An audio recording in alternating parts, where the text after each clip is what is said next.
I have a pretty active imagination. It's mostly a gift enabling me to be quite creative when I write or when I preach. It was very useful the years that I was a teacher, enabling me to bring the subject matter to life.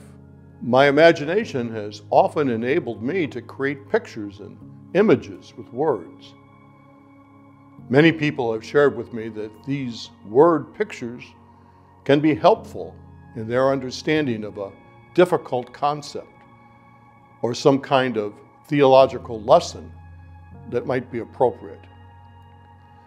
As wonderful as all of this might be, some of my most creative thoughts I keep only for myself. Not because there's anything wrong with them, but often because I cannot think of a way to use them in a manner that might be appropriate or useful. As a result, these very creative thoughts and images primarily inform and sometimes entertain me, and only me.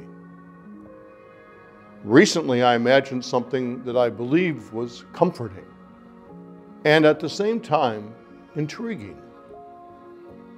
At first, the image was startling, surprising even me. But if you give the image a moment and see what happens, it may surprise you also.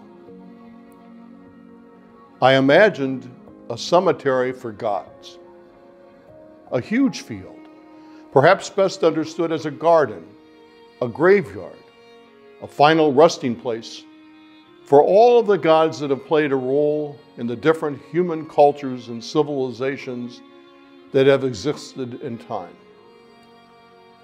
It was a graveyard populated with the gods of the Greek pantheon, the Roman gods of war, peace, love, wine, and all the rest. There were some of the minor gods that are remembered in the stories of the Old Testament, the gods of the Philistines, the Amorites, the Canaanites, and other ancient people. The graveyard contained the gods of the ancient Aztec people, the mountain gods of the people of Peru, and all manner of other gods that have played a not insignificant role in the development of our human culture. As I observed this vast graveyard of the gods, populated with many graves, too many to count, I could not help but be a little saddened by what I experienced. Each grave contained a god who was representative to human beings at one time or another in human history, as important and significant, in whose name all sorts of rituals and who knows what else was done. Despite the vastness of their number and kind, not even one stood out more than any other god who was buried beside them. All of them were dead, lifeless, powerless, and for the most part barely remembered or celebrated, despite the importance they once held in the human culture that embraced, celebrated, and proclaimed their divinity. As I continued my observation of the vast graveyard, much to my amazement as I looked over the many plots that stretched out before me, there were graves of gods that I did not recognize. So many names that meant nothing to me at all, and which I soon realized were perhaps the gods of unnamed cultures and places that were themselves forgotten, unrecorded, and not remembered. There was also a whole section of the graveyard with the tombs of imaginary gods that were representative, I believe, of distortions of divinity. These were the graves that some men and women had created, I imagine in their own image and likeness, that were even more dead, if that were possible, than the gods that they misrepresented. What makes a god die? I remarked to no one in particular, for who was there with me who might hear what I said? I know that the traditional way that a god might die in the ancient world was to be taken in battle, captured in defeat. And for the people of his time and place, that was the clearest and most well-known manner of death for divinity. Still others pass away because the prayers uttered in their name prove to be ineffectual. I imagine the gods of Baal that lost in the epic battle between Yahweh, Elijah the prophet, and others who are remembered in the story that is recorded in 1 Kings chapter 18, passed away in this manner. Still others persist only in memories carved on a tablet or stone that has found its way into a museum collection. A lonelier existence, I would imagine, than a proper burial place in the graveyard of the gods that I was visiting in my imagination. As I continued my observation, making note of the sheer numbers of graves and markers, a person that I assumed, and as it turned out was a correct assumption, the caretaker of the cemetery, approached me. We soon struck up a conversation, and he shared with me some of the experiences that he had witnessed in his role as caretaker over the centuries. He also indicated a large and still unpopulated section of the graveyard that was prepared for the gods that were yet to be buried there. Unfortunately, he replied to my unasked question, the only gods that are yet to be buried are the gods that are imagined, the creations of humankind, some of which are deliberate and intended to distract, still others that are just the product of misunderstanding and confusion. Regardless of how they are created, they all end up here. The question that needed to be asked as a follow-up to his observation was quickly asked. So, I opined with a questioning look and tone, divinity itself, the gods of humankind, where do they go? He looked at me for a moment and then answered my query with a confident shrug and a few well-chosen words. There are no more gods. There is just the one, the eternal, who always was and always will be.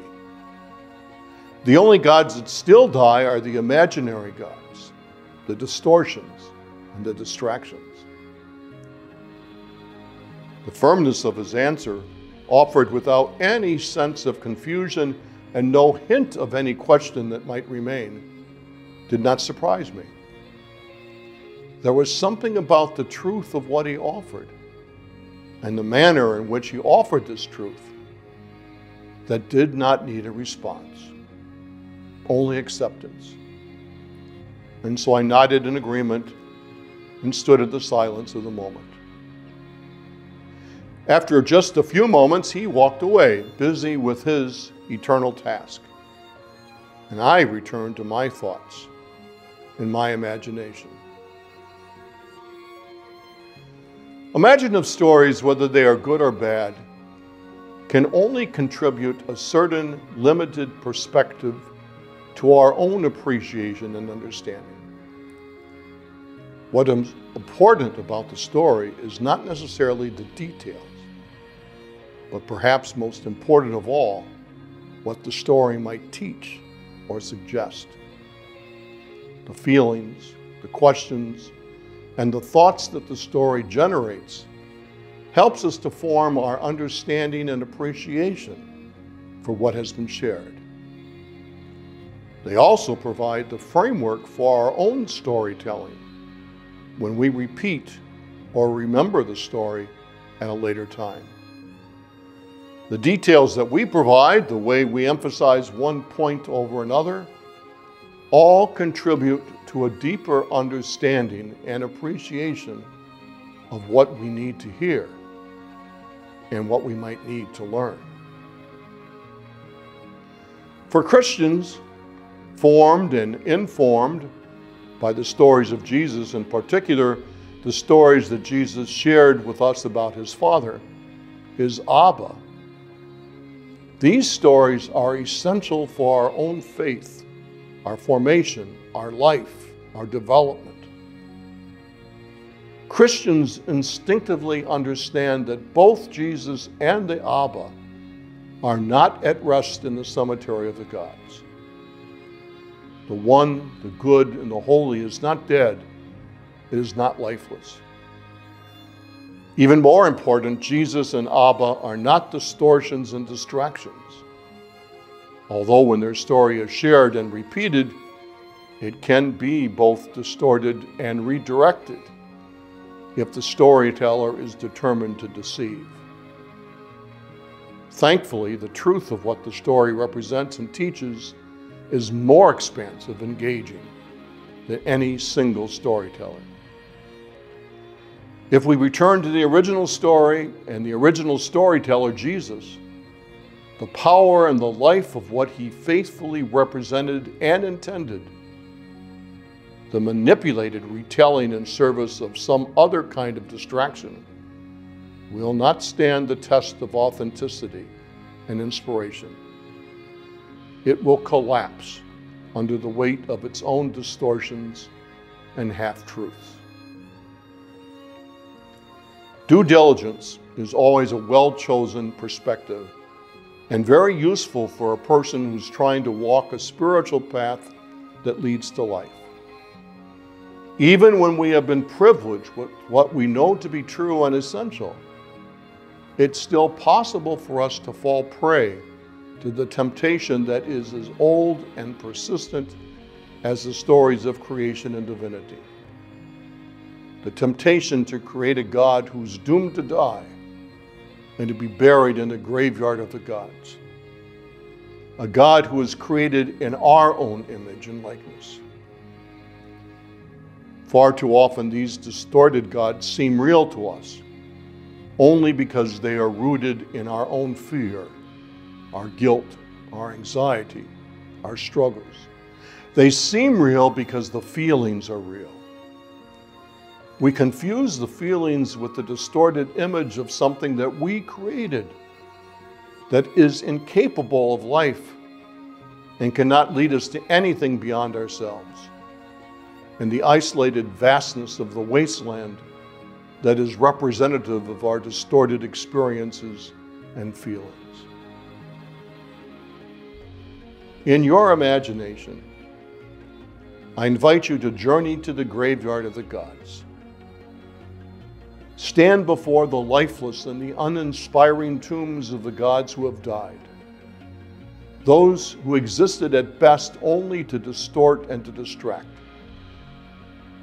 Tell your story about what you believe to be true in this arena and see how it is received. If you hear only silence and if you remain uninspired and lifeless, leave your God in the place that has been prepared for such a distortion. If, on the other hand, you recognize the one, the true and the holy in the story that you share, leave also this place of the dead. You have no need of this final resting place. There is life to live, dreams to be inspired, and the fullness of all that is good and blessed to be yet discovered.